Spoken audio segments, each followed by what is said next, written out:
Tim. How are you doing? Probably better than you. Okay, well, that's good. You're having a great day. Yeah. I want to remind you that this is for my interviewing skills class at GW with Dr. Froelich, and that what we say will remain confidential, except that my professor and probably one or two TAs will also be looking at the video. That's fine. Okay. All right. So last time we met, we were talking a little bit about what's going on with Frank. Mm-hmm. And I had some time to think about that, and I was wondering if we could talk about that a little more. Absolutely. So where are things? Where have things come to? Frank has been accepted at TCC at this point. Okay. He got his acceptance letter. He mischecked the box for sex as female. So he's having to correct that part of the application. Okay. And he didn't give him his social security number, so he's got to find his social security card. So but other than that, it's going real good. Okay, so, Yeah, so he did like an early application to TCC. Did an early application to TCC. And is that to start in 2018? Yes. Okay. No. To start. Oh, no, that's true. It is for 2018. That is true. For the August 2018? Yeah, August 2018. Okay. Mm-hmm. So, just to make sure that I remember correctly, last time you talked about him skipping a grade based on his academics, right. And that is a go on that? That is a go. He simply applied, so he has his option open for doing that in August of 2018. Okay.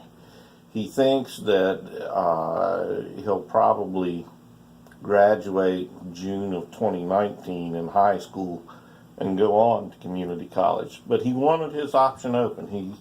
He's already figured out to have the stuff in place ahead of time to keep his options open is better than having his options closed. Mm-hmm. As far as finances go, he got a check from his Aunt Marge for the CNA course for starting January for his CNA course. So he will finish that. He's going to start CNA while he's in high school? While he's in high school. Does he do that through the Prudence Center? No, that's because we're in Portsmouth.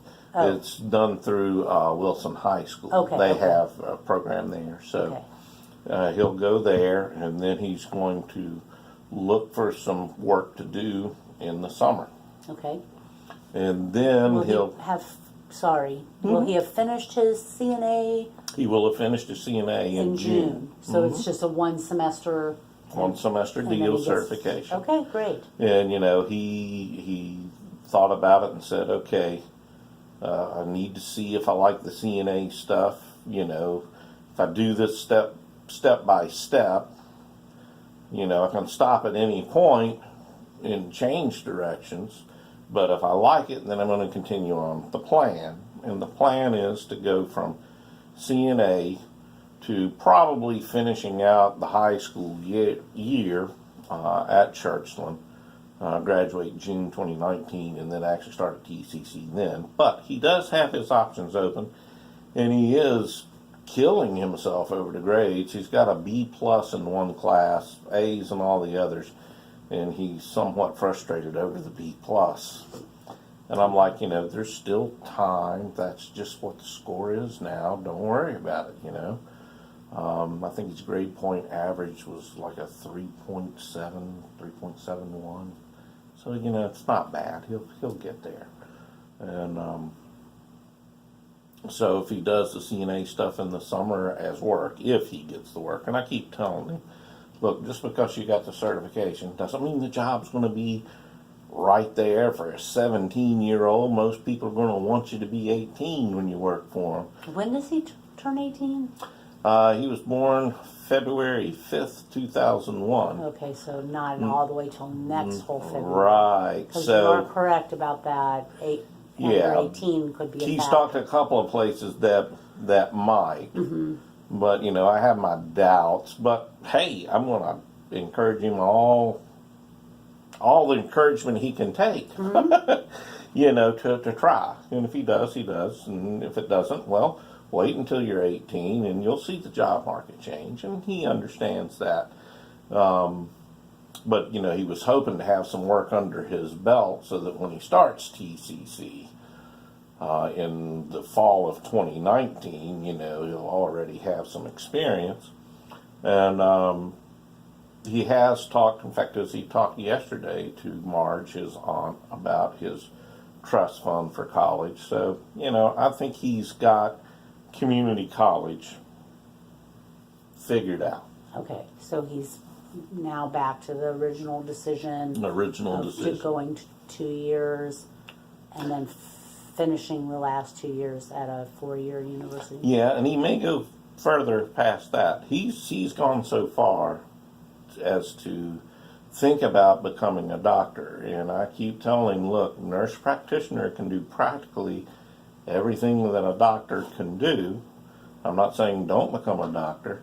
He says, look, there are programs to take me from, RN to nurse practitioner, but I haven't found any that'll go from nurse practitioner to doctor. I said, there may not be anything there right now, but I promise you that there's got to be something. Like there's some sort of transfer of credits. Okay. If that's indeed what you want to do. Okay. So Frank is still indecisive.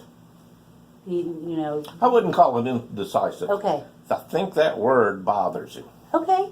He likes knowing that he has a conclusion. I just keep telling him, you've done a good job of keeping your options open, which always drives him to do his best and to take it as it comes, because he likes having a list where he's checked off things. I've got him to the point now that he'll write down on the list, completed the task for where I need to be now, and I've got my options open for the future. Because you say indecisive, he goes, well, now I have to make a decision, and he'll spiral on you. Okay, so he it's not that he's necessarily indecisive, or he is indecisive, but you just can't call it that. Yeah, can't call it that. But it is that? Yeah, I would say it is that. And the reason I say that is because he flips back and forth between doctor and nurse practitioner. Okay. And when I push him on it, it seems to be almost related to money more than it does what you want to do. Oh, okay, like of earning potential when you say Right. earning potential. Right, and that's why I'm like, you're at the very beginning here where you need to experience the CNA. You need to experience the registered nurse stuff. Then go ahead and experience the nurse practitioner stuff, and then see if you want to be a doctor. But, to set that goal now, you may... There's a lot of steps in the middle. There's a lot of steps in the middle, and if you get so invested on that path, it might be harder to switch back to the other. Okay. All right, so it sounds like Frank is having an ongoing process of thinking through his future. Mm-hmm. He's doing a good job, even though there's maybe some indecision, he's doing a good job of keeping his options open of when he goes to school and where he goes to school and what he's studying. Mm-hmm. Last time you told me that,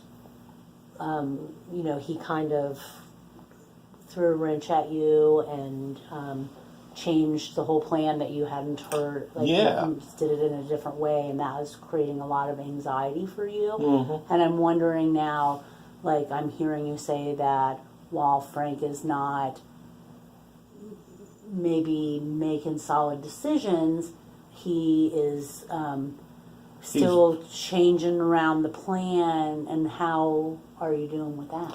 Well, I think where the anxiety lies with me is last time it was such an abrupt change and it was such an immediate need for the money, I couldn't see the forest for the trees. Okay.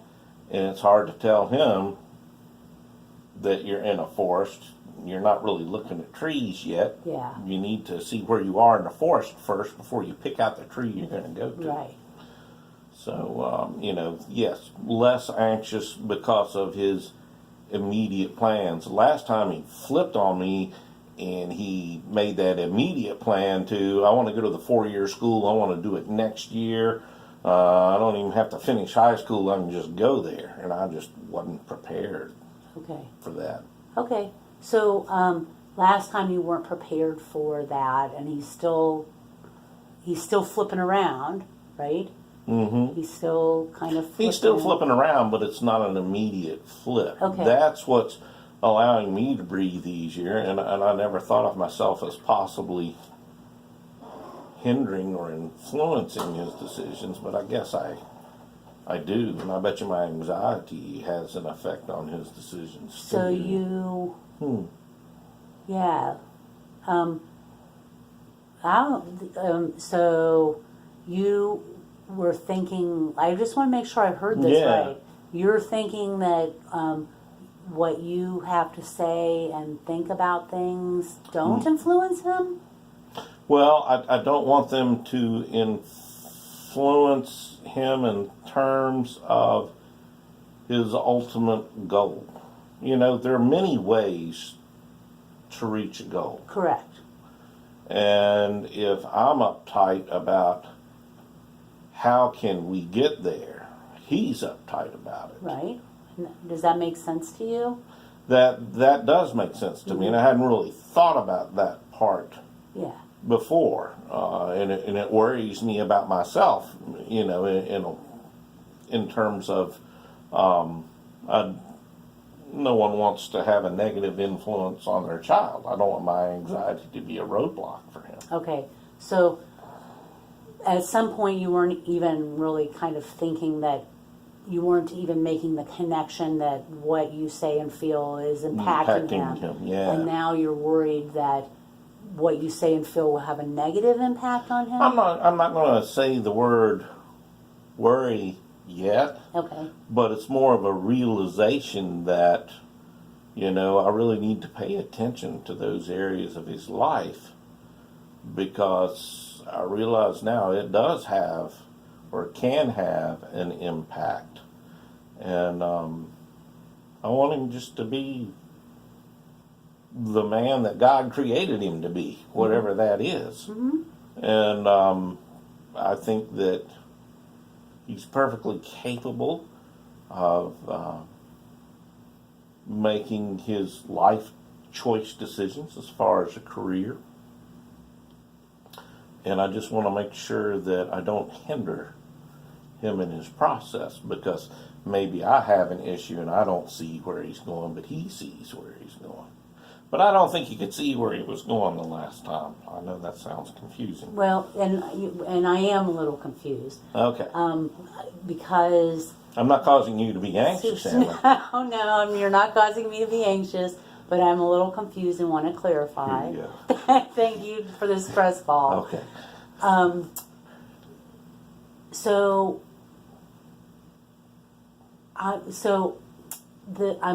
My concern would be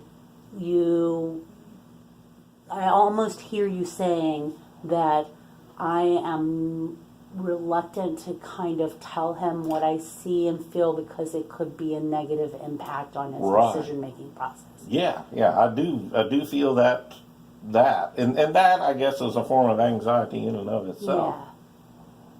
Yeah. You know, because I've got to be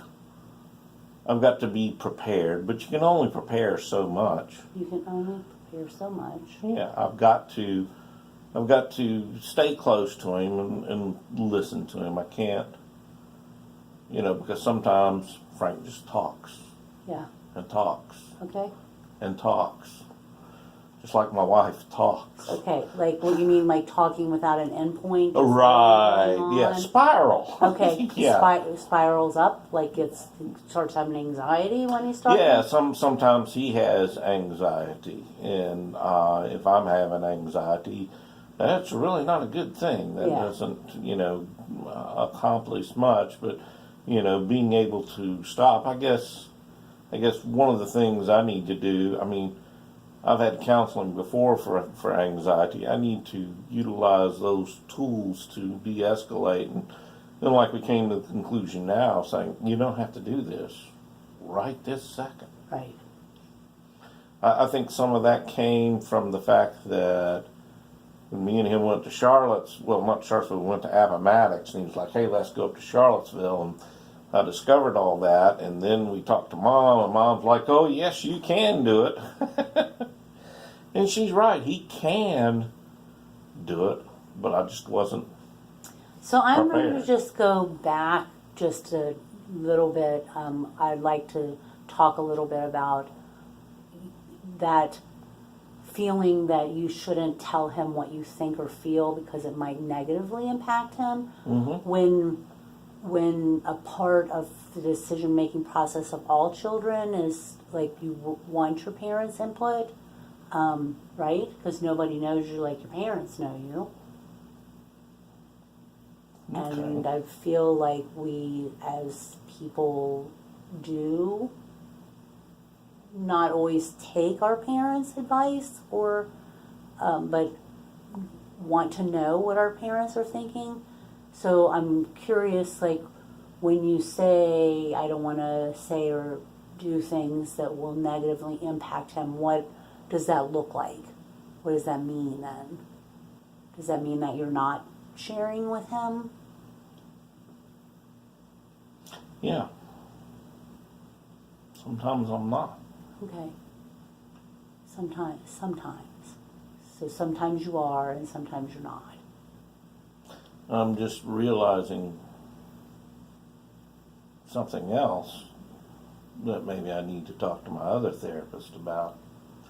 And that is my dad wasn't really home that much. And when you were sitting there saying, you know, your kids want your parents' input, as a kid, I didn't necessarily want my parents' input. Okay, so That's you interesting. might have a different social structure growing up where you didn't, your father wasn't as involved in your life as you are in your son's life. No, that's true. Very. Right? Extremely true. I mean, because we've talked about that before. That Yeah. a very positive thing about you is that you're highly involved in your son's life, and Yeah. you want to make sure that he's on the right track, and whatever you can do to make sure that he gets where he wants to be, that's really important.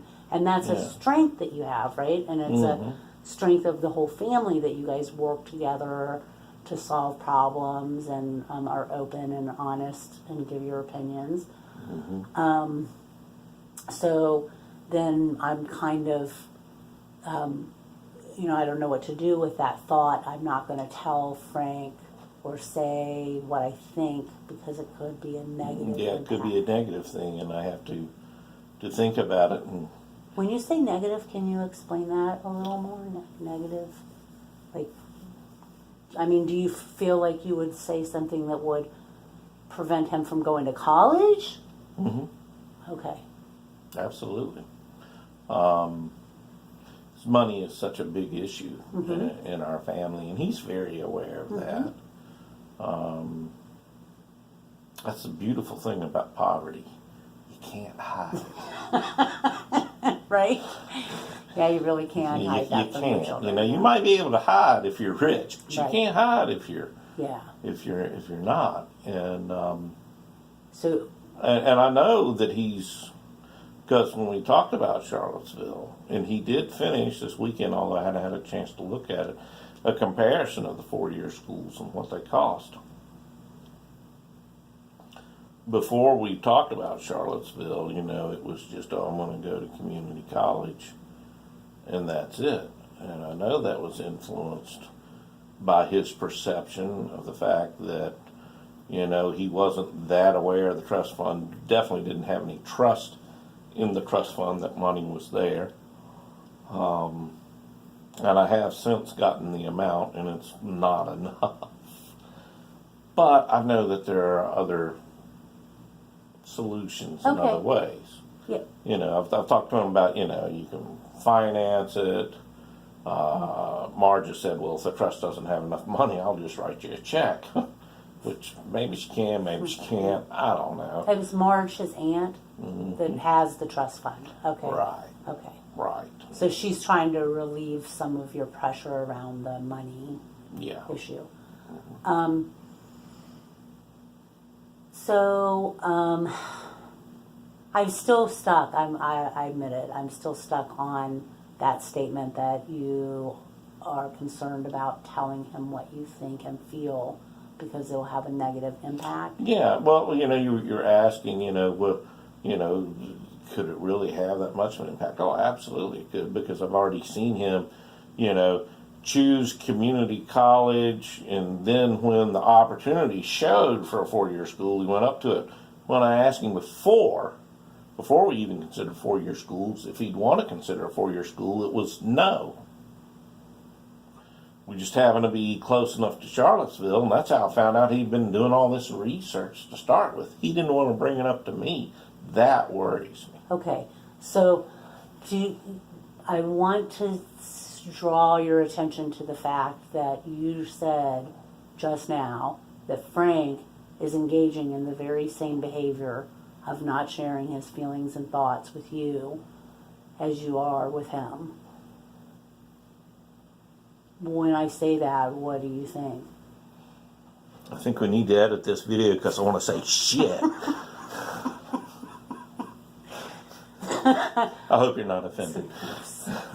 So, I mean, Yeah, but no, you're right. And I want to, like, I heard you say that he is making decisions based on family finances, which seems appropriate because he's part of the family, so the finances affect everybody in the family, so that seems appropriate.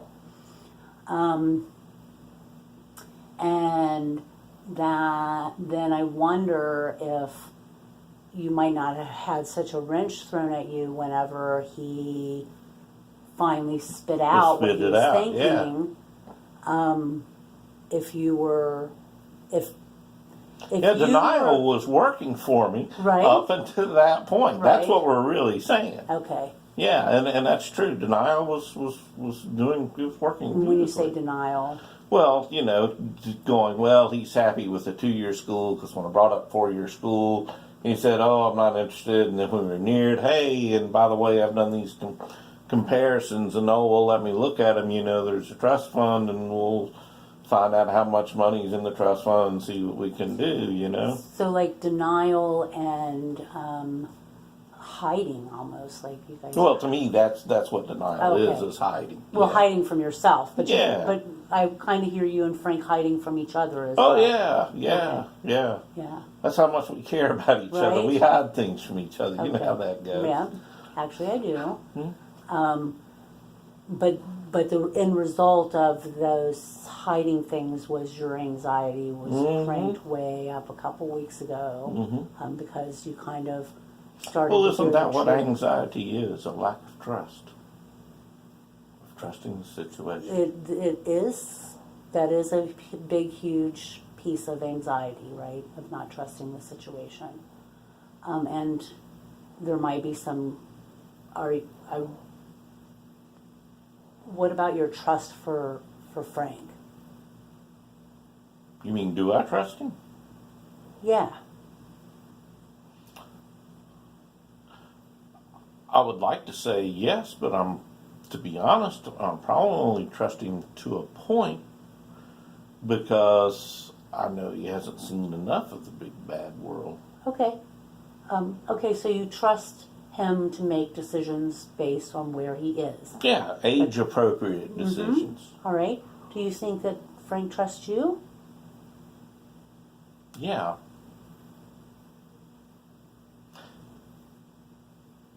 Just thinking. I think he really does. I think he trusts me more than anybody, but there's still an element where he'll reserve his own judgment, his own time. He does have that inner core self, which is really, really good. So, this is where I'm at right now. I see, like, you trust Frank, and Frank trusts you, and you don't trust Frank, and Frank doesn't trust you. I'm not sure I trust what you just said. Now you're causing me anxiety. Give me the stress ball. Say that again. on the one hand, you're reporting that you and Frank trust each other, okay? and like in very healthy ways, that you trust each other very healthily. All right. On the other hand, you're saying, I can't. No trust. I don't trust him with my thoughts and feelings because it might create a negative, so I can't trust him to sort through my feelings. And that in reverse, he's not trusting me with his feelings. And then whenever it builds up and it blurts out, that creates anxiety for you because he was obviously thinking about four-year colleges from a long time ago and had already researched and thought about it, but wasn't sharing that with you. Mm-hmm. So, I'm worried about that. Not worried, but I see. I know, it's a concern. It's a concern, right? It's something to keep an eye on and to see. And your family is positive for being involved with each other and trusting each other and working as a family unit. Yeah, we had that test done. You had that test done and it came back positive? Yeah.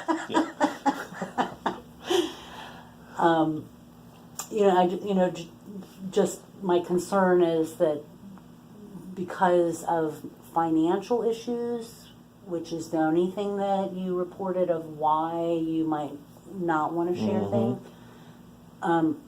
everything's not going on the table between you guys, and this is definitely a family decision, right? Like, it's his decision, it's his path, but it takes a family finances, therefore it is a family decision. Well, and it takes the family for him to reach his highest, success potential, right? That village comment, right? Okay.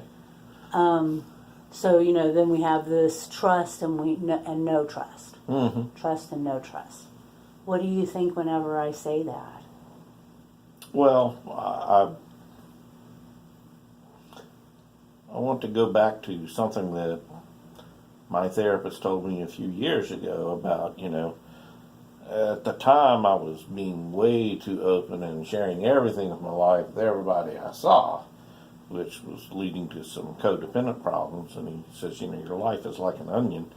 There are layers that you show people, but that inner core is just you. Mm-hmm. And I think what we're really saying here is that, it's okay for me to have an inner core and for Frank to have an inner core. But, he's family, so he's really deep within that onion.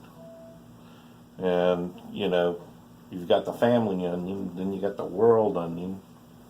Well, and if you use the onion analogy, then the outer parts is what we share with the people world and friends. Yeah. And then as it gets closer in, that's still shared core with your family. Yeah. And then there is a piece that's there only is that for little you. piece, right? And that's yeah. And I don't want to. Because I take things to the extreme sometimes. I don't want to go, you got to tell me your inner core, kid, and I've got to tell you my inner core. Because that's not what it is. But we do need to get maybe the next layer deeper in the trust department to go, we're both after the same goal. And that same goal is for you to be the best Frank Buchanan you can be. Yeah, and the best Tim Buchanan that you can be. Right? And Yeah. you guys are doing a good job, right? Sure. Really? Came back positive on the test, didn't we? You came back positive. He's going to college one way or another. Yeah. He's going to college. We know that. Yeah. And that beats out, a whole bunch of other kids who could potentially do it and aren't doing it. Yeah, true. Right?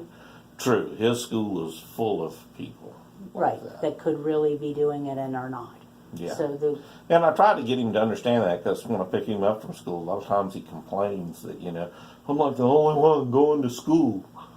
And I'm like, they'll figure it out in their own time, Frank. You when just they're have to 30, figure they'll understand. Yeah. Yeah. Right, and that's not incidental to your relationship with him, Yeah. right?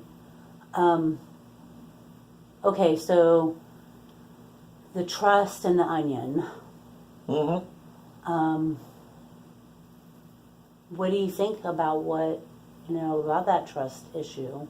What do you I think I need to eat the onion and You need to get eat the onion? I think I need to sit down and talk to him and make him understand that, you know, I'm after the best Frank, you're after the best Tim.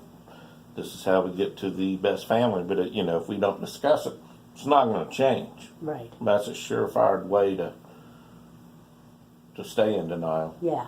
Yeah. Yeah, if you don't discuss it, it will not change. Yep. Okay. And also, I lost that thought. That's okay. Yeah.